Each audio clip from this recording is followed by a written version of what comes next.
नमस्कार दोस्तों। आइए आपको जीवित पुत्रिका व्रत कथा सुनाते हैं।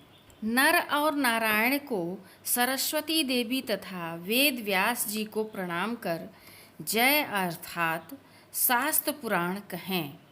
जिस परमेश्वर की ब्रह्मा, वरुण, इंद्र, महादेव और सब देवता लोग सुंदर स्तोत्रों से स्तुति करते हैं और जिस परमेश्वर का शिक्षा सूत्र, व्याकरण, निरुक्त, ज्योतिष, छंद इनके सहित वेदों द्वारा, पद क्रम, उपनिषदों द्वारा सामवेदी लोग गुणानुवाद गाते हैं और योगी लोग ध्यान करके मन से जिस परमेश्वर को देखते हैं और जिसके अंत को देवता और असुरों ने भी नहीं जाना, उस परमेश्वर को नमस्कार है। एक समय नैमिषारण्य में रहने वाले सब मुनि लोग संसार के ऊपर कृपा की इच्छा से सूत जी से पूछने लगे, इस भयंकर घोर कलयुग में बालक बहुत काल तक जीने वाले कैसे होंगे। एक बार नैमिषारण्य के निवासी ऋषियों ने संसार के कल्याणार्थ सूत जी से पूछा, हे सूत कराल, कलिकाल में लोगों के बालक किस तरह दीर्घायु होंगे, सो कहिए।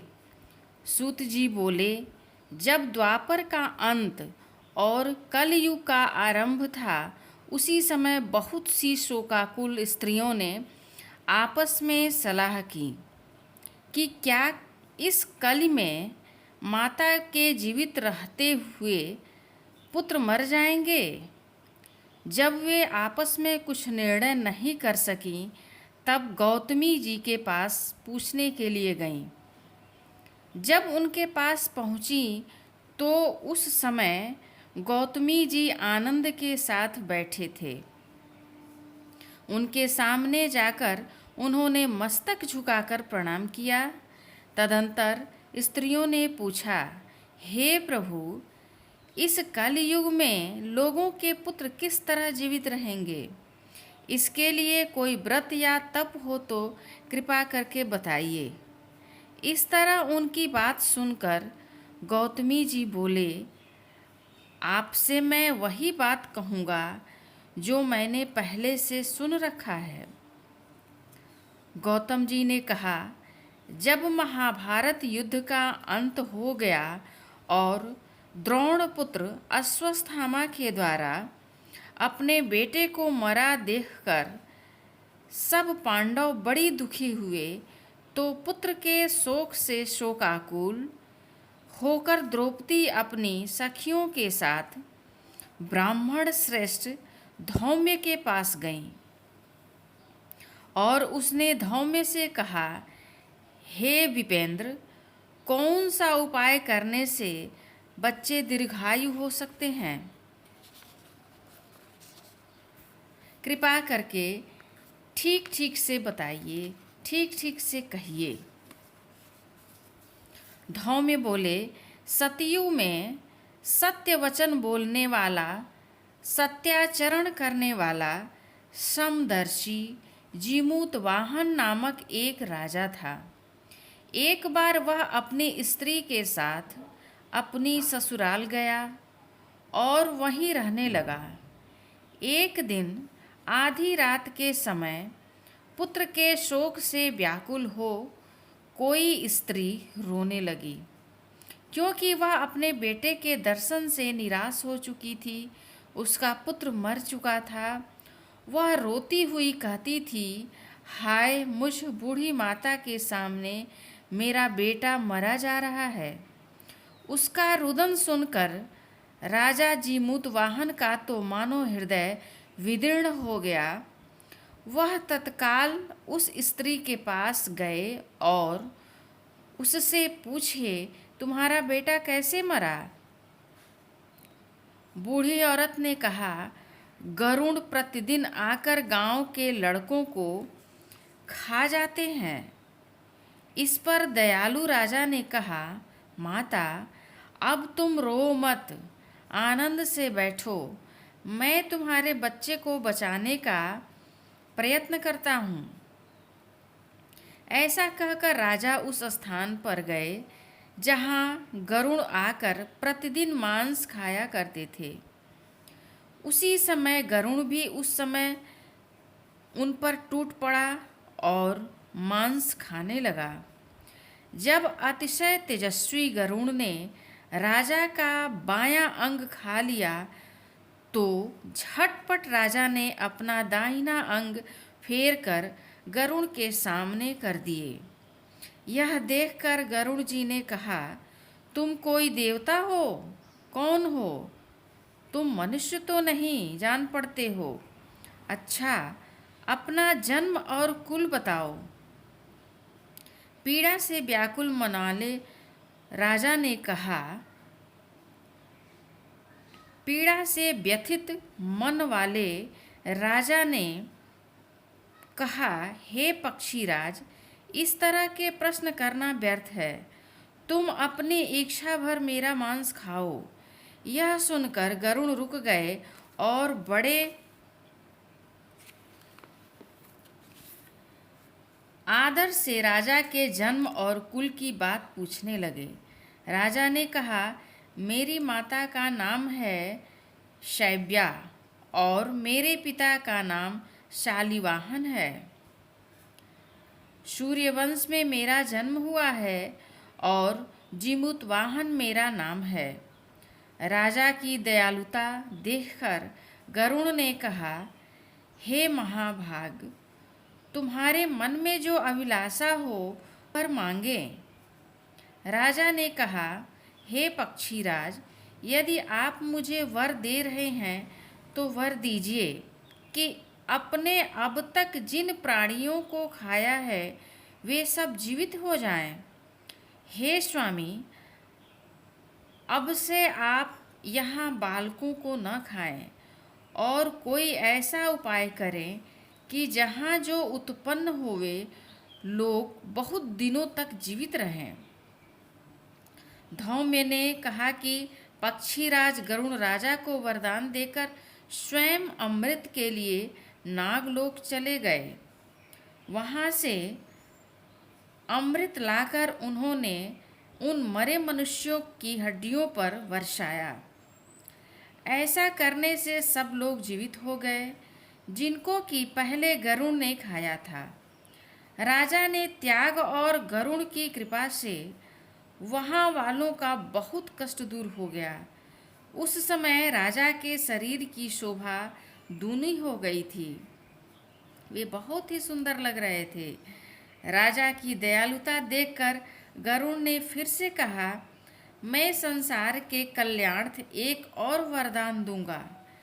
आज अश्विन कृष्ण पक्ष सप्तमी से रहित शुभ अष्टमी तिथि है।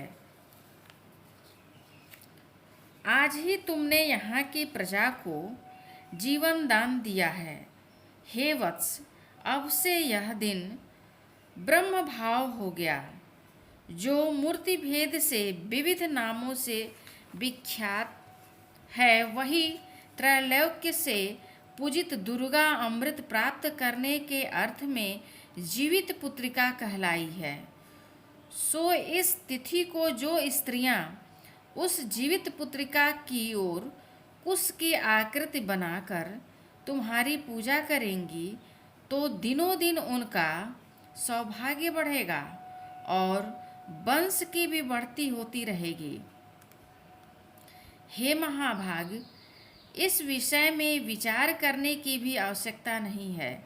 हे राजन, सप्तमी से रहित और उदया तिथि की अष्टमी को व्रत यानी सप्तमी विध अष्टमी जिस दिन हो उस दिन व्रत न कर शुद्ध अष्टमी को व्रत करें और नवमी को पारण करें। यदि इस पर ध्यान न दिया गया तो फल नष्ट ही हो जाएगा और सौभाग्य तो अवश्य नष्ट हो जाएगा। जीमूतवाहन को इस तरह का वरदान देकर गरुड़ वैकुंठ धाम को चले गए और राजा भी अपनी पत्नी के साथ अपने नगर को वापस चले आए। धौम्य द्रौपदी से कहते हैं, हे देवी, मैंने यह अतिशय दुर्लभ व्रत तुमको बताया है। इस व्रत को करने से बचें, दीर्घायु होते हैं। इस व्रत को करने से बच्चे दीर्घायु होते हैं। हे देवी, तुम भी पूर्वोक्त विधि से यह व्रत और दुर्गा जी का पूजन करो, तो तुम्हें अभिलाषित फल प्राप्त होगा। मुनिराज धौम्य की बात सुनकर द्रौपदी के हृदय में एक प्रकार का कौतूहल उत्पन्न हुआ और पूर्ववासिनी स्त्रियों को बुलाकर उनके साथ यह उत्तम व्रत किया।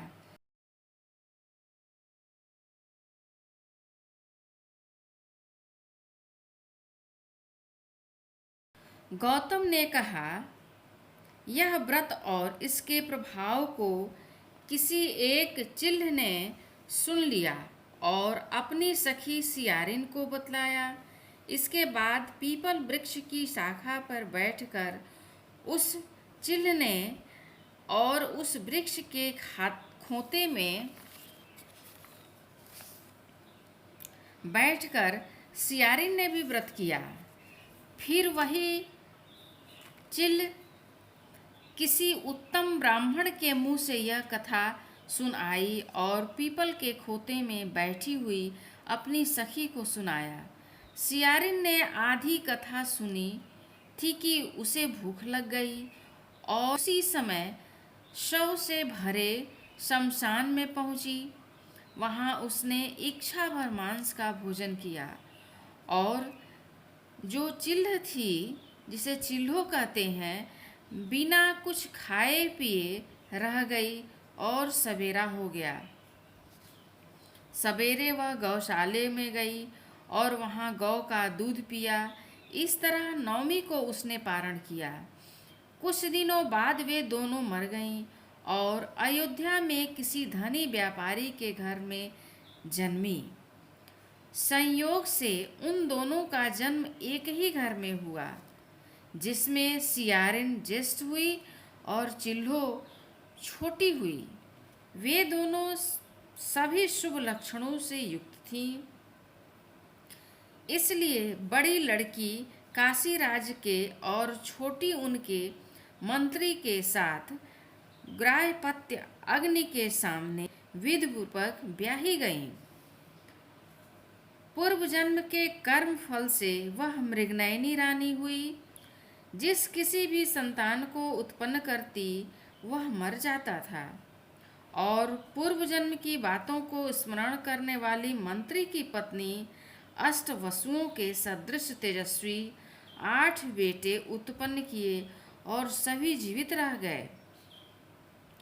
अपनी बहन के पुत्रों को जीवित देखकर ईर्ष्यावश राजपत्नी ने महारानी ने अपने स्वामी से कहा कि यदि तुम मुझे जीवित रखना चाहते हो तो इस मंत्री के भी पुत्रों को उसी जगह भेज दो जहां मेरे बेटे गए हैं, अर्थात इन्हें मार डालो।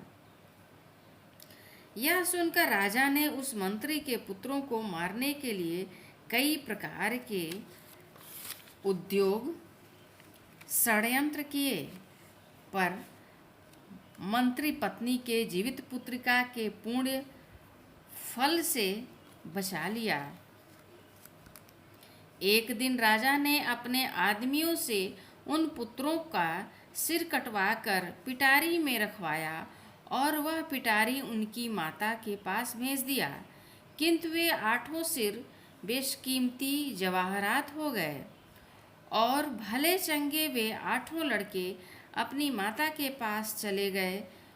उनको जीवित देखकर राजपत्नी को बड़ा आश्चर्य हुआ। अंत में वह मंत्री की पत्नी के पास आई और उसने पूछा, बहन, तुमने कौन सा ऐसा पुण्य किया है जिससे बार बार मारे जाने पर भी तुम्हारे बेटे नहीं मरते? इस पर मंत्री की पत्नी ने कहा, पूर्व जन्म में मैं चिल्हो थी और आप सियारिन। हमने और आपने साथ साथ जीवित पुत्रिका का व्रत किया था, किंतु व्रत के नियमों का भली भांति पालन आपने नहीं किया और मैंने किया था। इसी दोष से हे बहन, आपके पुत्र नहीं जीते। वो महारानी, वो राजरानी, अब भी तुम जीवित पुत्रिका व्रत को करो तो तुम्हारे बेटे लंबी उम्र वाले होंगे, दीर्घायु होंगे। मैं तुमसे सच सच कह रही हूँ। उसके कथनानुसार रानी ने व्रत किया, तभी से उसके कई बेटे सुंदर और दीर्घायु होकर बड़े बड़े राजा हुए। सूत जी कहते हैं, सब प्रकार का आनंद देने वाला मैंने यह दिव्य व्रत बतलाया। स्त्रियां चिरंजीवी संतान चाहती हैं तो विधि पूर्वक व्रत करें। जय माता दी।